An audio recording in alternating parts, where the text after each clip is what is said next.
खेल के अंदर मैच फिक्सिंग होता है, लेकिन अब लेफ्ट, कांग्रेस और तृणमूल मिलकर राजनीति में पर्दे के पीछे मैच फिक्सिंग कर रहे हैं।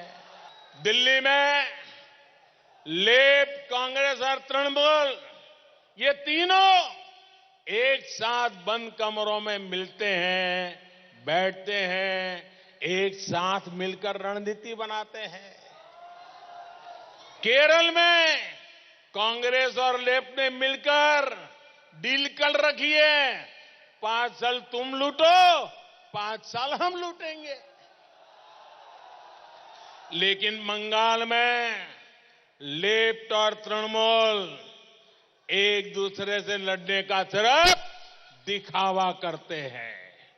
इसलिए लेफ्ट और कांग्रेस को वोट देने का मतलब है ये पर्दे के पीछे जो खेल चल रहा है उस खेल का शिकार हो जाना। हमें सजग रहना है। बीजेपी लड़ाई किछु होबे ना, बीजेपी 3 अंके पौঁছতে পারবে না। আর আমরা সিপিএম কংগ্রেসের সাথে ম্যাচ ফিক্সিং করছি না। আমার কাছে অনেক প্রমাণ আছে। গত ইলেকশনে টাকা নিয়ে সিপিএম এর ভোট বিজেপিতে ট্রান্সফার হয়েছে। এবারও বিজেপি হাজার কোটি টাকা নিয়েছে সিপিএম এর ভোট কিনে নেবে বলে। ম্যাচ ফিক্সিং তৃণমূল করেও না, আমাদের করার টাকাও নেই আর করার ইচ্ছেও নেই। আরে বামেরা তো নেই, মাইক্রোস্কোপে দেখা যায় না। সেই বামেদের নিয়ে এত দুশ্চিন্তা মমতা ব্যানার্জি ছিল, এখন এত দুশ্চিন্তা প্রধানমন্ত্রীও পর্যন্ত হয়েছে। খুব দুর্ভাগ্য, উনি হেরে যাবেন, ধরা পড়ে গেছেন, সেই কারণে আজকে দোষ চাপানোর চেষ্টা করছেন। কি বলছেন? ম্যাচ ফিক্সিং তো তৃণমূল আর বিজেপির সঙ্গে তৃণমূলের সরকার হয়েছে। কেন সিবিআই ঠিকমতো তদন্ত করলো না? 7 বছর হয়ে গেল। কেন সিবিআই তদন্ত না করে জিওর কাঠিয়ে দিয়ে তৃণমূলকে টিকিয়ে রাখলো? বিজেপির হিম্মতে তৃণমূল টিকে আছে, তৃণমূলের হিম্মতে বিজেপি পশ্চিমবাংলায় আসন বাড়াবার চেষ্টা করছে, চ্যালেঞ্জ করছে। প্রমাণ করুন। প্রধানমন্ত্রী তো প্রমাণ করে কথা বলুন। পাড়ার লোকের মতন রকে বসে যেভাবে কথা হয় ওভাবে বলা প্রধানমন্ত্রীর সাজে না, মানায় না। এই রাজনৈতিক সভা থেকে ক্ষমতায় আসার পর প্রথম ক্যাবিনেট বৈঠকে পিএম কিষাণ সম্মান নিধি এই রাজ্যে চালু করার কথা ঘোষণা করেছেন প্রধানমন্ত্রী। কি বলেছেন নরেন্দ্র মোদী শোনাবো, পাল্টা ফিরহাদ হাকিম কি বললেন দেখুন। मुझे बहुत पीड़ा है कि कोरोना के इस मुश्किल समय में पश्चिम बंगाल के लाखों किसानों को सैकड़ों करोड़ रुपए नहीं मिल पाए।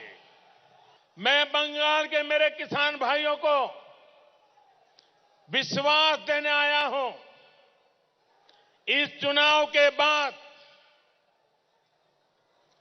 भारतीय जनता पार्टी की सरकार बनाना आपने तय कर लिया है।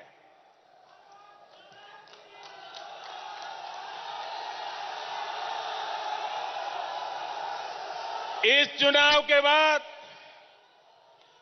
भाजपा की सरकार बनने के बाद पहली कैबिनेट मीटिंग में भारत सरकार की किसानों की जो योजना है उसको तेज गति से लागू करने का निर्णय किया जाएगा। इतना ही नहीं, मैं बंगाल के किसानों को वादा करता हूं कि देश के और किसानों को जो लाभ मिला है, आपको जिस लाभ से वंचित रखा गया है वो पुराने पैसे भी भारत सरकार बंगाल के किसानों को दे देगी। নরেন্দ্র মোদীর নেতৃত্বে এই যে আমাদের ডেমোক্রেটিক ইনস্টিটিউশন, ডেমোক্রেটিক কাঠামো, এই কাঠামোটা নষ্ট হচ্ছে। প্রধানমন্ত্রী যখন তিনি প্রধানমন্ত্রী হিসেবে আসেন তখন নিশ্চিতভাবে যখন বিজেপির লিডার হয়ে আসায় আমাদের কিছু বলার নেই। ভোট আসছে বলে বারবার আসছি, ভোট আসছে বলে সুভাষচন্দ্র বোসের কথা মনে পড়ছে, বাংলা শিখছি, এইটা প্রধানমন্ত্রীর মানায় না। এর আগেও ভারতবর্ষের অনেক বিজেপির প্রধানমন্ত্রী অটল বিহারী বাজপেয়ী ছিলেন, তিনিও রাজনীতিতে এত নিচে নেমে যাননি। আমাদের এটা দুর্ভাগ্য যে ভারতবর্ষকে এইরকম প্রধানমন্ত্রী দেখতে হচ্ছে, যে ওখানে আমাদের অন্নদাতা মারা যাচ্ছে, রোজ কৃষক মরছে, কৃষক এই ঠান্ডায় বসে আছে, আর প্রধানমন্ত্রী সারা দেশব্যাপী রাজনীতি করে বেড়াচ্ছেন। এইটা আমাদের ভারতবর্ষের জন্য একটা দুর্ভাগ্য। আমি দেবনারায়ণ সরকারকে দিয়ে আলোচনা শুরু করব। দেবনারায়ণ দা, আপনার নিশ্চয়ই স্মরণে থাকবে যে 2011 সালে মমতা বন্দ্যোপাধ্যায়ের নেতৃত্বে সরকার গঠন হওয়ার পর প্রথম ক্যাবিনেট বৈঠকে সিদ্ধান্তই হয়েছিল যে সিঙ্গুরে 400 একর জমি ফিরিয়ে দেওয়া হবে। আজকে প্রধানমন্ত্রী বলছেন যে প্রথম বিজেপি সরকার গঠন হওয়ার পর প্রথম যে ক্যাবিনেট বৈঠক, সেখানে সিদ্ধান্ত নেওয়া হবে রাজ্যে পিএম কিষাণ সম্মান নিধি চালু করা। আমি বলছি, মোদি বলুন বা মমতা বন্দ্যোপাধ্যায়, কৃষক স্বার্থ কিন্তু দুপক্ষই আগে দেখছেন। তখন অভিযোগ ছিল যে তৎকালীন বাম সরকার তারা কৃষক স্বার্থ নিয়ে রাজনীতি করেছে। আজকে প্রধানমন্ত্রীও তাই বলছেন, মমতা বন্দ্যোপাধ্যায় সরকার কৃষক স্বার্থ শুধু রাজনীতির জন্য ব্যবহার করেছে। রবীন্দ্রনাথ চণ্ডীদাস আর বিদ্যাপতি প্রবন্ধে লিখেছিলেন, যে ব্যক্তি মিথ্যা বলে তাকে 10 কথা বলিতে হয়, যে সত্য বলে তার 1 কথার বেশি বলিতে হয় না। উনি যে কথাগুলো বললেন প্রত্যেকটা মিথ্যা কথা। কেন? তার 1 নম্বর, আজকে যে কিষাণের কথা বলা হচ্ছে তাতে পশ্চিমবঙ্গে শুধু কৃষকের না, ভাগ চাষি এমনকি ক্ষেত মজুরেরও পর্যন্ত সুবিধাগুলো পাবে। দেশের প্রধানমন্ত্রী বলছেন না না, আজকে তারা পাচ্ছে এবং পাচ্ছে, অবশ্যই পাচ্ছে। কারা পাচ্ছে না? আর ওখানে শুধুমাত্র কৃষক অত পাবে না, মাত্র কত পার্সেন্ট? মাত্র 40%-এর বেশি কৃষক পাবে না। আর 2, আজকে যে আয়ুষ্মান প্রকল্প 30% পশ্চিমবঙ্গের লোক, 70% পাবে না। আমার দুঃখ লাগে যখন দেবনারায়ণ দা তৃণমূলের হয়ে ডিফেন্ড করতে গিয়ে তৃণমূলী নেতাদের মতো মানে অম্লান বদনে মিথ্যে বলে যায়। কৃষক সম্মান নিধিতে আপনারা যেটা মিথ্যে প্রচার করছেন যে 2 একরের ওপর যাদের জমি তারা পাবে, এটা আপনারা মিথ্যে প্রচার করছেন। ওখানে লেখা, প্রথমে যখন ওটা করা হয়েছিল বলা হয়েছিল 2 হেক্টর অবধি যারা জমি তারা পাবে, 2 হেক্টর অবধি, ওটা আপার লিমিট ছিল, মানে যার 1 কাঠা আছে সেও পাবে। সুতরাং আপনারা মিথ্যা প্রচার করছেন। নাম্বার 2, এই এত নাকি কৃষকের জন্য করেছে, এটা বিজেপির কোনো তথ্য নয়। 2017-18-তে নাবার্ড বলছে সারা ভারতে কৃষক মানে কৃষিক্ষেত্রে আমাদের পশ্চিমবঙ্গের স্থান হচ্ছে 24। এত নাকি উন্নয়ন হয়েছে। এবং একটু কথা বলি। না না, আমার প্রশ্ন আমাকে বলতে বলেছেন, আমাকে বলতে বলেছেন অর্থনীতিবিদ, একটু তথ্য দিয়ে আমাকে বললে হবে না তো? আমার প্রশ্ন হচ্ছে, তুমি কি ভাগ চাষীকে দিচ্ছ? এখানে এক ভাগ চাষী 3000 টাকা করে পাবে, 2000 থেকে 3000 বাড়ানো হয়েছে। এখানে প্রত্যেককে দেওয়া হচ্ছে, এমনকি মারা গেলেও সেও 2000 টাকা করে পাবে। আর তোমরা শুধুমাত্র মারা গেলেও দিচ্ছে, সেটা গেলে তার মানে ঘাপলা করছে, সেখানে তার মানে আবার দুর্নীতি করছে। একটা কৃষক মারা যাচ্ছে আর নাকি 2000 টাকা জমি, তার মানে সে 2000 টাকা নিয়ে দুর্নীতি করছেন। আমি তৃণমূল বিজেপির এই 2 রাজনৈতিক দলের যে দাবি এবং পাল্টা দাবি নিয়ে চাপানুতোর, সেখান থেকে সরে এসে আমি এবার বাম কংগ্রেসের প্রশ্নে আসবো। আমি বিশ্বনাথ চক্রবর্তীর কাছে আসবো। বিশ্বনাথ, আমি প্লিজ এবার বাকি অতিথিদের বলারও সমান সুযোগ দিতে হবে। আমি শ্রমিক দাশগুপ্ত এবং দেবনারায়ণ সরকার দুজনকে থামার জন্য অনুরোধ করছি। প্লিজ প্লিজ প্লিজ আমি বিশ্বনাথ চক্রবর্তীর কাছে আসি। বিশ্বনাথ দা, বাম এবং কংগ্রেস এখনো পর্যন্ত জোট নিয়ে আলোচনা চলছে, কতটা গুরুত্বপূর্ণ হতে চলেছে? আমি বলছি কত বড় ফ্যাক্টর। বিজেপি দেখুন বলছে তৃণমূল, বাম এবং কংগ্রেস ম্যাচ ফিক্সিং এর অভিযোগ আজকে সরাসরি প্রধানমন্ত্রী করছেন।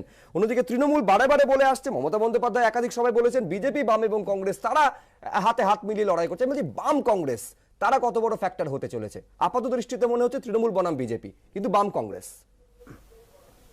দেখো, সামগ্রিকভাবে যখন ত্রিমুখী বা চতুর্মুখী লড়াই হয়, তখন শাসক দল অভিযোগ করে থাকে সমস্ত বিরোধী দল তাদের বিরুদ্ধে ষড়যন্ত্র করছে, আর বিরোধী দল অপর বিরোধী দলের সাথে শাসক দলের আতাত আছে এই অভিযোগ করে থাকে। এটা উত্তরপ্রদেশেও আমরা দেখেছি, এটা ভারতবর্ষের অন্য প্রান্তেও দেখেছি।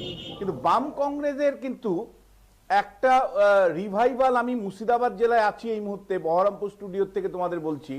আমি গত 2 দিন মুর্শিদাবাদের যতটা বোঝার চেষ্টা করলাম, কংগ্রেসের একটা রিভাইভাল কিন্তু মুর্শিদাবাদে আমি খুব স্পষ্ট দেখতে পাচ্ছি। ফলে এটা আমি জানি না কোন ধরনের ইম্প্যাক্ট ফেলবে, কি হবে সে বলার মতন জায়গা আমি নেই, কিন্তু মুর্শিদাবাদের একটা রিভাইভাল কংগ্রেসের আমি কিন্তু খুব স্পষ্ট বুঝতে পাচ্ছি। এবং বাম কংগ্রেস সরকার গঠন করতে পারবে না, কিন্তু বাম কংগ্রেসের ভোটের উপর নির্ভর করে তৃণমূল সরকার গঠন করবে না বিজেপি ক্ষমতায় আসবে সেটা অনেকটা নির্ভর করবে। কারণ বাম কংগ্রেস যদি কার ভোট কেটে কিভাবে কাকে রাখবে সেটা কিন্তু খুব গুরুত্বপূর্ণ। মানে বাম কংগ্রেস যদি ভোট বৃদ্ধি পায় তাহলে নানা সমীকরণ পশ্চিমবাংলার রাজনীতিতে কোন আসতে সময় পারে। আমরা এই আলোচনা করছি, আমি নিহার কান্তি বৈদ্যের কাছে আসছি, আমরা এই বাম কংগ্রেস কত বড় ফ্যাক্টর হতে চলেছে কোন সময় আলোচনা করছি, যখন তৃণমূল থেকে একের পর এক নেতা তারা বিজেপিতে যোগ দিচ্ছেন। বিজেপি বলছে যে তাতে বিজেপির 2021-এ ক্ষমতা দখল করার স্বপ্ন অনেকটা বাস্তবায়িত হতে চলেছে। তৃণমূল যদিও বলছে তাদের কোনো ক্ষতি হবে না, কিন্তু এই দলবদলের একটা আবহে সত্যিই বাম কংগ্রেসের কোনো রাজনৈতিক লাভ, আমি বলছি ভোটের ফলাফলে হোক বা শতাংশ বৃদ্ধিতে হোক, হতে পারে কি? আমি নিহার বাবুর কাছে উত্তর নেব একটা ছোট্ট বিরতি, সেখান থেকে ফিরে এলাম বিরতির পর। নিহার কান্তি বৈদ্য,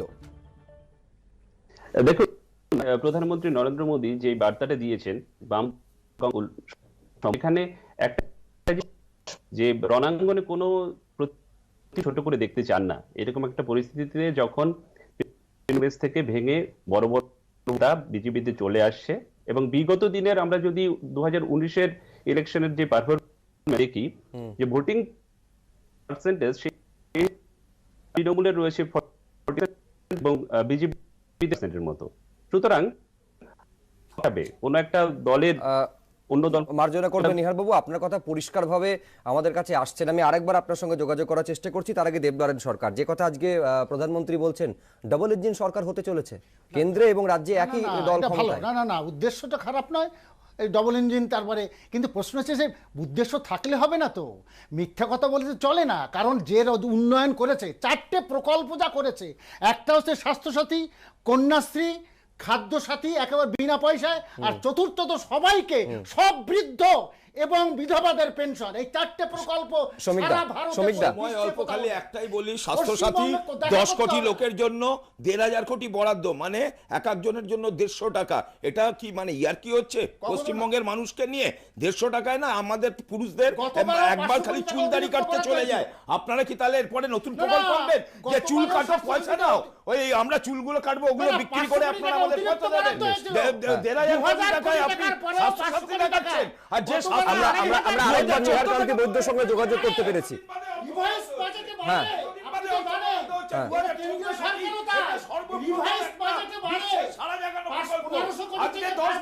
আমরা নিহার কান্তি বৈদ্যর সঙ্গে যোগাযোগ করতে পেরেছি। আমি নিহার বাবুর প্রতিক্রিয়া দেব। নিহার কান্তি বৈদ্য, নিহার কান্তি বৈদ্য,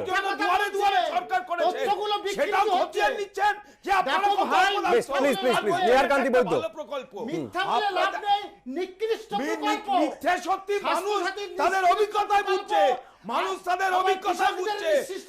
কোনো কারণে বোধহয় নিহার কান্তি বৈদ্যর সঙ্গে যোগাযোগের সমস্যা হচ্ছে। আমি এবার বিশ্বনাথ চক্রবর্তীর কাছে আসি। আমি বলছি একেবারে সাধারণ মানুষের পয়েন্ট অফ ভিউ থেকে বিশ্বনাথ বাবু আমি জানতে চাইছি, কেন্দ্র এবং রাজ্যে সত্যি একই সরকার এলে কি মানুষের সত্যি সুবিধা হয়? না দেখো, একটা বলি যে এর কোনো গ্যারান্টি নেই। ধরো উড়িষ্যা সরকার বিজেপির দ্বারা পরিচালিত, সেখানে তো একটা সরকার, আলাদা সরকার, আবার কেন্দ্রে আছে বিজেপি সরকার, কিন্তু উড়িষ্যার উন্নয়ন কিন্তু গত 10 বছরে যথেষ্ট হয়েছে, যার ফলে বিজেপি বারবার মানে ভিন্ন রাজনৈতিক দলের সরকার চললেও আবার মোদি আজকে ত্রিপুরার উদাহরণ দিয়েছেন, উন্নয়ন হয়েছে। আবার পশ্চিমবাংলাতে একটা দীর্ঘদিনের যদি দেখো কেন্দ্র বিরোধী অবস্থান আছে, বামপন্থীদের 34 বছর কেন্দ্র বিরোধী অবস্থান, বছরে একটা করে বন্ড ডাকা, আর তৃণমূল কংগ্রেস কিন্তু গত 10 বছরের কেন্দ্র বিরোধী অবস্থান তৈরি করেছে। ফলে সেই জায়গা থেকে পলিটিক্যাল ন্যারেটিভ বিজেপি তৈরি করতে চাইছে। আমি নিহার কান্তি বৈদ্য, উনি এখনো বলার সুযোগ পাননি, ওনার কথা পরিষ্কারভাবে আমরা শুনতে পাইনি। আমার এটাই প্রশ্ন নিহার কান্তি বাবু, সত্যি কি কেন্দ্র এবং রাজ্যে যদি একই দল সরকারে থাকে সাধারণ মানুষের সুবিধে হয়? প্লিজ বলতে দিন, নিহার কান্তি বৈদ্যকে বলতে দিন। নিহার বাবু দেখুন, পশ্চিমবঙ্গের রাজনীতিতে এটা আমরা দেখে এসেছি যে বাম জামানা থেকেই কেন্দ্রের বিরোধিতা করা এবং কেন্দ্রীয় বিভিন্ন প্রকল্পগুলোকে ডিনাই করা, এর মধ্যে দিয়ে আমরা যেটা মনে হয় রাজনীতি করতে গিয়ে আমরা সাধারণ মানুষকে বঞ্চিত করছি। যেমন আয়ুষ্মান প্রকল্প বলুন বা পিএম কিষাণ যোজনা বলুন, কিংবা আমাদের লকডাউনের সময় পিএম যে গরিব কল্যাণ অভিযান একটা ছিল, সেই সময়ে পশ্চিমবঙ্গের মানুষ সেটা থেকে বঞ্চিত হয়েছিল। আমি রাজনৈতিক ক্ষেত্রে কোন দল লাভ হবে, কোন দল এগিয়ে যাবে সেটা থেকে বেশি আমার কাছে গুরুত্ব রাখে আমাদের দেশবাসী, বিশেষ করে আমাদের পশ্চিমবঙ্গের জনগণ যদি বঞ্চিত হয় সেটা বেশি কষ্টের। সুতরাং আমি চাইব যে কোনো রাজনৈতিক দলই থাকে, আমাদের আলোচনার জন্য সময়সীমা এখানেই শেষ, অনুষ্ঠান এখানে শেষ করছি। প্রত্যেকে অনেক ধন্যবাদ। ছোট্ট একটা বিরতির পর দেখাবো সেই ছবি, সারা দেশের নজর ছিল যেখানে উত্তরাখণ্ডে ভয়াবহ বিপর্যয়, তুষার ধস, সেই নিয়ে আলোচনা। ফিরে আসছি, চোখ রাখুন এবিপি আনন্দ।